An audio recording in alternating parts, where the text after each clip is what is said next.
나눴으면 좋겠습니다.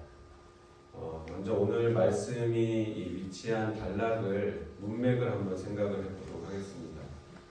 지난주에 우리가 살펴본 것처럼 예수님께서 요한복음 11장에서 이제 죽은 나사로를 살리셨습니다.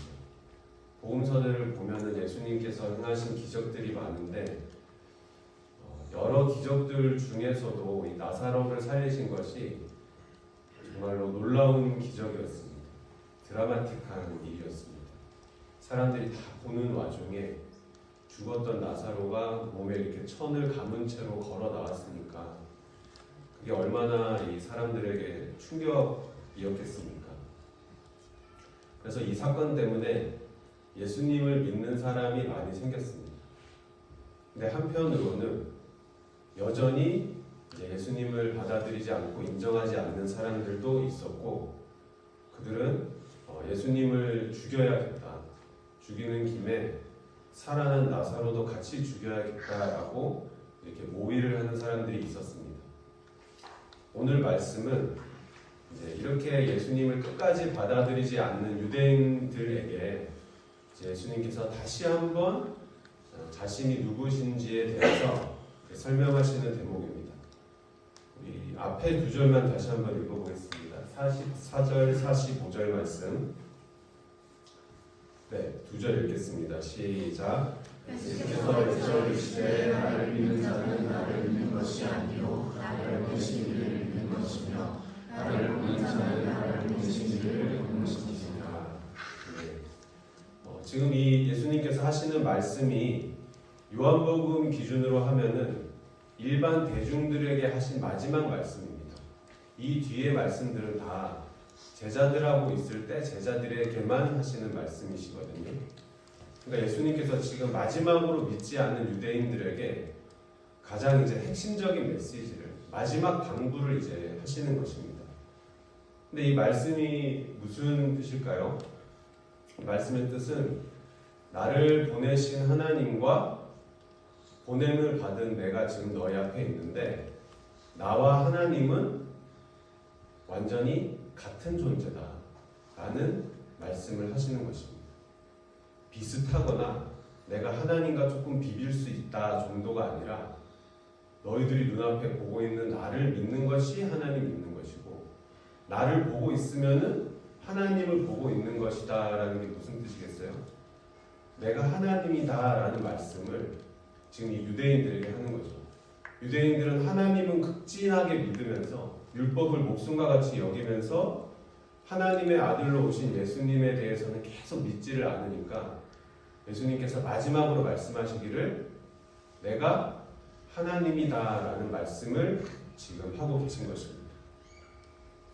그래서 우리가 이 말씀을 더 생각해 보기 위해서는 하나님의 가장 본질적이면서도 또 신비하고 또 우리로서는 이해하기 어려운 이 삼위일체라는 신비를 우리가 함께 생각을 해봐야 됩니다.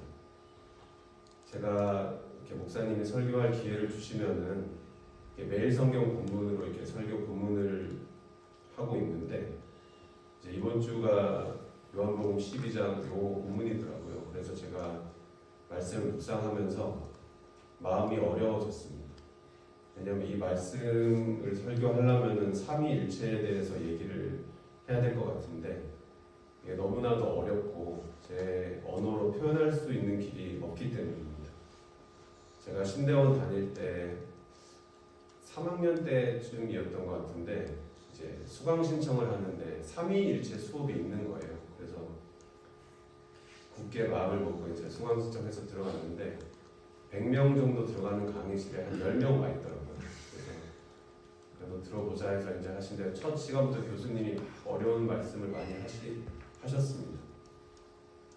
그래서 막 질문해서 답하면은 그거 아니라고 설명해 주시고 이렇게 하는데 그 강의가 다음 주에 폐강됐습니다. 10명 왔던 사람들도 다 철회를 했던 것 같아요. 이렇게 신대원생들에게도 재미가 없는 강의인데 제가 무슨 재주가 있어서 이걸 잘 설명할 수 있겠습니까만은 그래도 우리 성경이 말하는 바에 대해서 우리 하나님을 어떻게 말하고 있는지에 대해서 조금 같이 생각을 해봤으면 좋겠습니다. 우선 이 삼위일체라는 말은 성경에는 없는 말입니다. 근데 우리 신앙의 선배님들이 잘 연구하시고 또 하나님께 받은 감동으로 하나님에 대해서 표현해낸 말이 있는데, 그걸 이제 비유적으로 나타내는 말, 그걸 또 우리 한자어로 옮긴 게 이 삼위일체라고 할 수가 있겠죠. 그래서 말 그대로 삼위, 위가 세 개고 체가 하나다라는 말입니다. 위는 뭐냐 하면은 쉽게 말하면 인격과 같은 겁니다. 그러니까 세 개의 인격이 있는데 일체에 있다. 일체는 본질이라고 보시면 됩니다. 세 개의 인격이 하나의 본질에 있다라는 것이 삼위일체입니다. 네, 어렵죠. 하지만 성경은 계속해서 이 이야기를 일관되게 말하고 있습니다.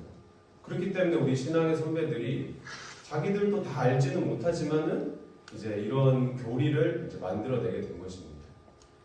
그래서 우리가 이 삼위일체를 잘 이해하기 위해서 좋은 방법이 있습니다. 뭐냐면은 아닌 거를 빨리 제거를 하면 됩니다. 우리 객관식 시험 볼 때 한 5개 중에 0 아닌 게 한 2개는 빨리 보이잖아요. 그거를 빨리 제거하는 것처럼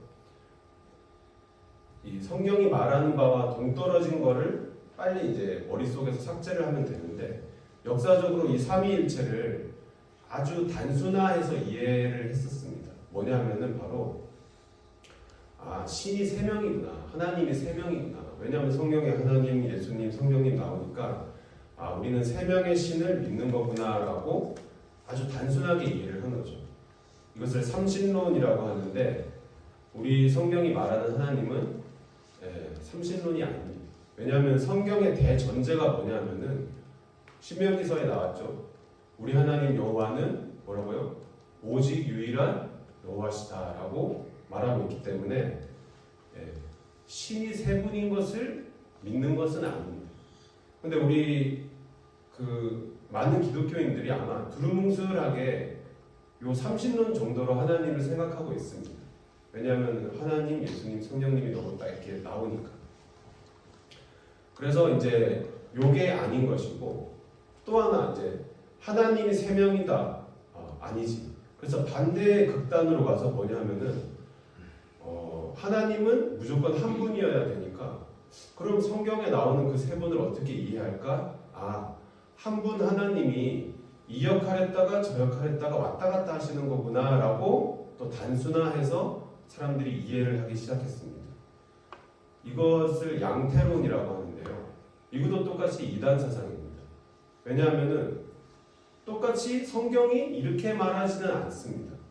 좋은 예가 뭐가 있냐면은 복음서에 보시면은 예수님께서 세례 요한에게 세례 받으시는 장면이 나오잖아요. 물에서 세례 받고 나오실 때 하늘에서 성령님이 비둘기처럼 임하시고 하늘에서 들리는 소리가 있기를 내 사랑하는 아들이다라고 하시지 않았습니까? 그럼 이거를 양태론으로 이해하면 어떻게 됩니까? 하나님이 땅에 오셔서 세례를 받으셨는데 나오시자마자 비둘기가 되셔서 성령님으로 임하셨다가 하시자마자 하늘로 올라가서 내 사랑하는 아들이다 이렇게 하셔야 되지 않습니까? 성경이 이거에 대해서는 전혀 지지를 하지 않는 것입니다. 그러니까 우리는 이 양극단에 있는 두 가지를 먼저 이제 머릿속에서 제거를 해야 되는 것이죠.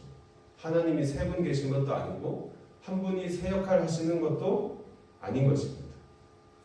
그 중간쯤 어딘가에서 이 성경이 말하는 삼위일체를 우리가 이해를 해야 됩니다.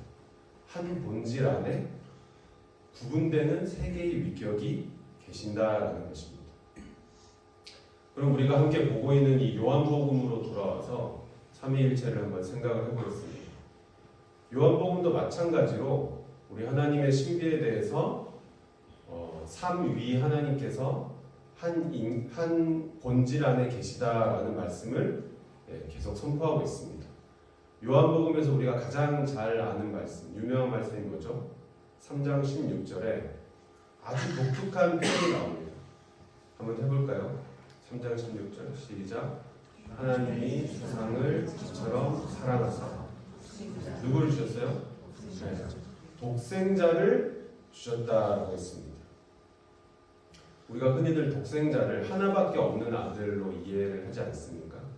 그래서 저도 어렸을 때부터 이렇게 목사님들 설교를 들으면은 하나님께서 그 하나밖에 없는 아들, 외아들을 우리에게 주셨습니다라고 많이 설교를 하셨습니다. 물론 그 의미로 사용된 예가 있긴 있는데 지금 이 요한복음에서 말하는 독생자는 하나밖에 없는 아들이라는 뜻이 아닙니다. 독생자에서 이 독생이라는 말이 헬라어로 모노게네스라는 뜻이거든요. 그래서 우리 성경은 이 게네스를 제네시스 아시죠? 그 같은 어원인데 태어나다라는 의미로 해석을 해서 모노 하나밖에 태어나지 않은 아들이니까 독생자 이렇게 표현을 했는데 여기서 게네스는 태어나다라는 뜻이 아니고 종류라는 뜻입니다. 종류. 우리가 한자로 할 때 무슨 종 이렇게 얘기하잖아요. 그래서 이것을 굳이 더 적합하게 번역을 하자면은 모노는 하나니까 한 종류, 같은 종류의 아들 혹은 모노의 또 다른 뜻이 뭐가 있냐면은 독특한이라는 뜻이 있습니다. 그러니까 독특한 종류의 아들이 되는 것입니다. 그냥 독생자 하나밖에 없는 아들이라고 하면 감동적이고 좋을 것 같은데 왜 굳이 같은 종류의 아들, 독특한 종류의 아들이라고 표현을 해야 되느냐? 바로 오늘 우리가 본문에서 본 것처럼 예수님께서 하나님과 완전히 동일하신 아들이시기 때문에 독특한 종류의 아들이다라고 표현을 하는 것입니다. 쉽게 예를 들어보겠습니다. 저에게도 아들이 하나 있는데 하나밖에 없으니까 얘를 독생자라고 하면 될까요? 하나밖에 없다는 뜻에서는 독생자라고 해도 됩니다. 우리 목사님도 외아들이신데 독생자시죠? 네, 독생자가 맞습니다. 그런데 제 아들은 독생자이지만은 요한복음에서 말하는 모노게네스는 아닙니다. 왜냐하면 아들이 저의 아들이기 때문에 비슷하겠죠. 그죠? 호모 사피엔스 사피엔스로 앞으로도 자라갈 것 같은데 외형도 닮았고 성격도 닮았고 비슷합니다. 그런데 저와 완전히 같나요? 완전히 같지는 않습니다. 그죠? 그렇기 때문에 이 아들은 요한복음이 말하는 모노게네스는 아닌 것이죠. 모든 생물들의 아들들은 비슷하지만은 완전히 부모와 같지는 않습니다. 그런데 예수님은 어떤 분이시라고요? 하나님의 아들이시면서 하나님과 완전히 같은 분이시기 때문에 요한복음은 그런 예수님을 독특한 종류의 아들이다라고 말씀을 하시는 것입니다. 그럼 우리가 이 생각을 가지고 금방 봤던 요한복음 3장 16절을 다시 생각해 본다면 어떻게 이해를 할 수가 있을까요? 하나님이 세상을 사랑하사 하나님의 모노게네스를 주셨는데 하나밖에 없는 아들, 귀한 아들 그걸 주신 게 아니라 하나님 자신을 우리에게 주신 것입니다. 나와 전혀 다르지 않고 본질적으로 나이고 나와 완전히 똑같은 권위와 영광을 가진 하나님 자신을 우리에게 그대로 독특한 종류의 아들을 모노게네스를 우리에게 주셨습니다. 왜요? 그만큼 우리를 사랑하십니까? 우리를 죄에서 구원하시기 위해서는 하나님이 오셔야 되기 때문에 하나님도 마찬가지로 하나님 자신을 우리에게 내어주신 것이죠. 네. 얼마나 이 하나님이 우리를 사랑하셨다는 표현이 이 삼위일체 안에 있습니까? 이처럼 요한복음도 아주 강력하게 아버지 하나님과 아들 예수님이 완전히 같은 분이지만은 그 사역에 있어서는 구분이 되는 아주 신비한 삼위일체로 존재하고 계신다라는 이야기를 하고 있습니다. 그러면은 이렇게 우리가 믿는 하나님이 그분이 존재하시는 양식이 삼위일체로 존재하신다라는 것이 우리에게 무엇을 말해주고 있느냐? 가장 먼저는 우리 하나님께서 바로 관계 가운데 계시는 분이다라는 사실입니다. 그 영원 전부터 하나님이 계셨는데 독불장군처럼 그냥 혼자 계셔서 혼자 창조하신 것이 아니라 삼위 안에 서로 다른 인격이 서로 교류하고 서로 관계 가운데 존재하셨다라는 사실입니다. 다시 말하면은 우리 하나님의 가장 근본적인 속성이 바로 사랑이라는 것이죠. 왜냐하면 사랑이라는 것은 그것이 성립하기 위해서 꼭 전제돼야 될 게 있습니다. 바로 뭐죠? 관계가 있어야지 사랑이 있는 것입니다. 저 스스로를 사랑할 수도 있지 않나요? 그거는 그냥 자기 주장이고 생존 본능입니다.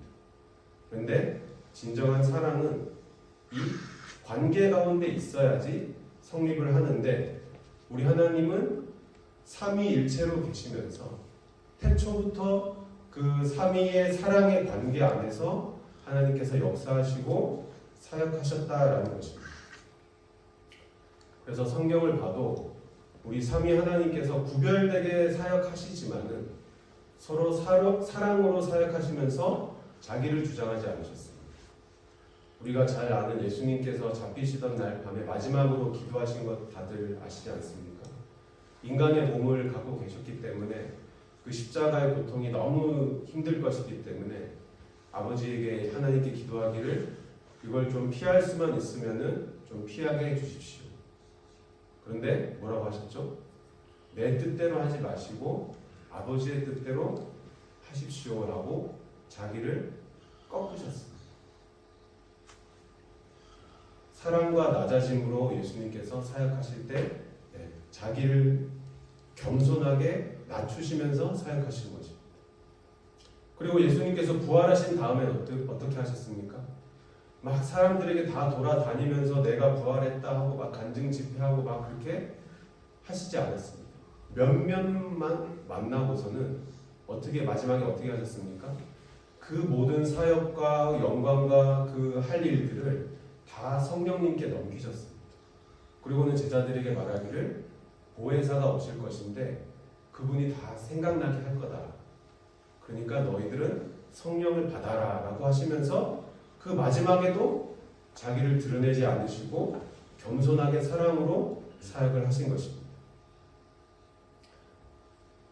이렇게 하나님께서 사랑으로 존재하시면서 사랑으로 사역하셨는데 하나님의 형상대로 지은 만물 중에 하나님의 형상대로 지은 존재가 딱 하나 있습니다. 누굴까요? 우리 인간이죠.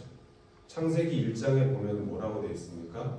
하나님께서 인간을 창조하실 때 우리의 형상을 따라 우리의 모양대로 우리가 사람을 만들자라고 기록이 되어 있습니다. 내가 만드는 게 아니고 우리 인간을 창조하실 때 우리의 형상대로 사람을 만들자. 우리가 이 사람을 만들자라고 하셨습니다. 그러니까 우리 인간은 어떤 사람들입니까? 어떤 존재입니까?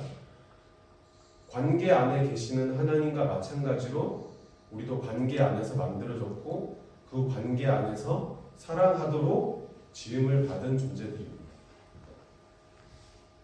근데 우리는 우리의 삶이 어떻습니까? 우리는 하나님의 형상을 덧입었지만은 나를 주장함으로 인해서 나를 꺾지 못하고 나를 주장함으로 인해서 관계들이 깨어지고 또 그것 때문에 힘들어하고 있습니다. 내 생각이 맞고 내 의견이 꼭 관철이 돼야 되고 내 뜻대로 진행이 돼야지 직성이 풀리는 것이 바로 우리들입니다. 자기 주장을 꺾지를 못하는 거죠. 예전에 어느 목사님과 이렇게 얘기를 나누는데 목사님께서 당신 교회를 이렇게 리모델링 하실 때 식당을 없애버리셨다고 하더라고요. 왜 없애셨냐 그러니까 거기 주방 공사하시는 분들이 하도 싸워서 그냥 없애버리셨대요. 그래서 밥은 그냥 나가서 사 먹으라 그러시고 교회 행사할 때는 푸드트럭을 불러서 배 터지게 드신다고 말씀하시는 걸 들었습니다. 우리 한국 교회는 주일에 교회에서 밥 먹는 게 큰일이지 않습니까? 그리고 식당에서 봉사하시는 분들이 얼마나 그 헌신된 마음으로 거기 가셔서 그렇게 힘들게 하시겠습니까? 근데 거기에 모이신 분들도 헌신하려고 모이셨는데 자기를 꺾지를 못하는 거죠. 소금간을 더 해야 되는데 다른 사람은 안 하니까 참지를 못하고 자기 주장을 하다 보면은 관계가 틀어지게 되는 것입니다. 하나님께서 우리의 형상대로 사람을 만들자라고 하셨을 때 우리에게 기대하셨던 게 뭡니까? 하나님의 형상들이 어디를 가든지 가정에서나 직장에서나 어떤 관계 가운데 놓이든지 하나님의 존재 양식인 그 사랑과 섬김을 본받아서 자기를 꺾고 사랑으로 살아가는 것이 우리 하나님이 원하시는 것이었습니다. 그래서 우리가 정말로 바라기는 이렇게 깨어진 관계 가운데 살아가는 우리들에게 하나님께서 다시 은혜 주시고 또 좀 모르는 게 있으면 깨우쳐 주시고 또 감동도 주시고 그래서 우리가 하나님을 본받아서 우리들의 관계들도 다시 살아나고 회복되는 역사가 있기를 원합니다. 또 오늘 말씀에 예수님께서 하나님과 완전히 같은 분이다. 우리 하나님이 삼위로 계신다라는 말씀이 무엇을 또 의미하고 있습니까? 예수님께서 이 땅에 행하신 모든 일이 곧 하나님이 하신 일이라는 뜻입니다. 오늘 우리 12장을 읽었는데 바로 넘어가면 13장에 아주 유명한 사건이 있죠. 바로 세족식 이야기가 있습니다. 옛날 이스라엘 지방은 이렇게 지금도 그렇지만 먼지가 많고 가축들도 길에 많이 왔다 갔다 하니까 배설물이 많습니다. 그래서 밖에 나갔다 온 사람이 발이 아주 더러워지는데 그래서 이제 이스라엘 사람들은 이제 집에 들어올 때는 꼭 이제 발을 씻는 게 이제 당연한 일이 됐겠죠. 근데 이 일이 너무 이 발이 더러우니까 노예들이 주로 이 일을 했답니다. 근데 재밌는 것은 유대인 노예들은 또 잘 안 하고 이방인 노예들이 이 일을 했다고 합니다. 무슨 뜻일까요? 그만큼 남의 이 더러운 발 씻는 게 이렇게 노예지만 안 내켰다는 거죠. 다 하기 싫은 일, 아주 지저분한 일이었다는 겁니다. 근데 우리 예수님께서 잡히시던 날 밤에 마지막으로 제자들에게 행하신 일이 바로 이 발을 씻어주시는 일이었습니다. 우리가 이것을 단순히 겸손의 어떤 윤리적인 모범으로 볼 수도 있지만 이것을 삼위일체적으로 이해한다면 어떻게 될까요? 하나님께서 손수 우리의 발을 씻겨주신 것입니다. 제가 이 말씀을 묵상하면서 그런 생각이 들었습니다. 하나님께서 이렇게 더럽고 지저분한 우리의 발을 씻겨주실 정도면 우리의 다른 삶의 다른 부분, 우리가 살아가는 데 필요한 것들, 이루고 싶은 것들, 도움이 필요할 때 얼마나 하나님이 더 우리를 책임져 주시고 도와주시겠습니까? 그 더러운 발도 씻겨주셨다면 나머지 일들이야 말할 필요가 없지 않겠습니까? 요즘 유튜브에 장항준 감독님이 많이 나오는데 그런 얘기를 하시더라고요. 이렇게 촬영을 할 때 유재석 씨한테 전화해서 커피차를 보내달라고 얘기를 했다는 거예요. 그래서 이제 유재석 씨와 친하다는 것을 자랑하고 싶어서 이제 그렇게 했다고 하는데 뭐 이렇게 촬영장인데 이제 윤우님이 이제 커피차 보내면 사람들이 막 자랑을 했겠죠. 내가 이제 유재석 씨와 이런 정도의 사이다 하면서 이제 으쓱했을 겁니다. 그러면 삼위일체 하나님을 믿는 우리는 어떤 사람들입니까? 윤우님이 아니라 진짜 하나님께서 발을 씻겨주신 존재가 바로 우리들입니다. 이렇게 보잘것없는 하찮은 일까지 우리를 사랑해 주셔서 우리의 그 발까지 씻겨주셨던 하나님께서 우리를 사랑해 주시고 우리를 돌봐주시고 그 행위 자체를 하나님이 기뻐하신다는 것이죠. 기꺼이 우리의 삶을 도와주신다는 사실입니다. 우리가 믿는 하나님은 그렇기 때문에 정말로 사랑의 하나님, 가장 근본적인 속성이 사랑이 넘치시는 하나님인 줄로 믿습니다. 우리가 이렇게 삼위일체 하나님을 믿고 의지하면 어떤 삶을 살게 될까요? 마지막으로 46절 한번 읽어보겠습니다. 네, 말씀 한 번만. 네, 46절 말씀 한 번만. 네, 시작. 나는 빛으로 세상에 왔나니 그는 나를 믿는 자로 오히려 거하지 않게 하려 함이라. 네, 예수님을 믿게 되면은 어둠에 거하지 않는다라고 말씀하고 있습니다. 이 말씀은 그럼 예수님을 안 믿으면은 어떤 삶을 살든지 어떤 직업을 가졌고 어떤 직위에서 어떤 성공을 거두었든지 어둠 속에 있다라는 말입니다. 어둠 속에 있으면은 보이지 않기 때문에 두려워할 수밖에 없고 안정이 없습니다. 평안이 없습니다. 하지만 우리 하나님 삼위로 계시며 사랑 가운데 존재하시는 하나님, 우리를 이렇게 사랑해 주시는 빛 대신 하나님을 우리가 마음 깊이 믿고 따르고 의지하게 되면은 더 이상 어두움에 머물지 않고 우리가 빛에 머물 줄로 믿습니다. 그래서 우리 하나님께서 부족한 우리들에게 이 큰 은혜를 베풀어 주셔서 우리가 빛 대신 하나님을 진실되게 믿고 또 의지하게 되기를 바랍니다. 그래서 그 삼위 하나님, 삼위일체 하나님의 놀라운 존재 방식이 곧 우리의 존재 방식이 되어서 우리의 깨어진 관계들이 다 회복이 되고 그로 인해 우리 삶이 아름답고 참다워지는 놀라운 복이 우리 인생에 가득하게 되기를 간절히 원합니다. 이렇게 기도하겠습니다. 이 시간 기도하실 때에 삼위일체 하나님을 우리가 마음속으로 떠올리며 묵상하며 우리 하나님께서 우리의 형상대로 사람을 만들자라고 하셨을 때 가지셨던 그 기대가 우리 삶 속에서 하나님께 충족이 되기를, 깨어진 관계들이 다시 살아나고 주님을 본받아서 주님이 존재하시는 그 양식을 본받아서 우리도 사랑하게 되고 우리 가운데 사랑이 넘치게 되는 그 놀라운 복이, 축복이 우리에게 있기를 위해서 이 시간 함께 기도하겠습니다.